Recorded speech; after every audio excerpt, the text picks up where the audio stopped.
Vitória Sport, abayobozi mu ngabo batandukanye ndetse yewe n'abatangazaji nabo nabonye babukereye.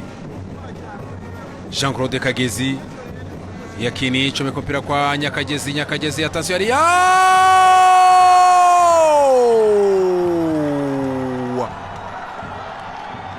funga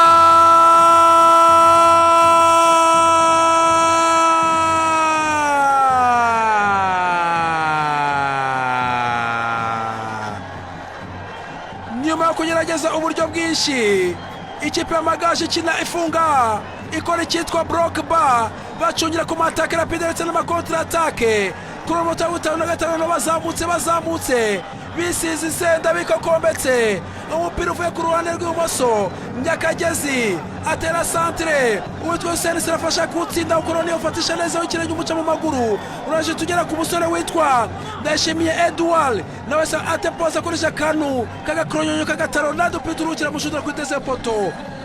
Amagaju kimwe EPR ubusa. Amagaju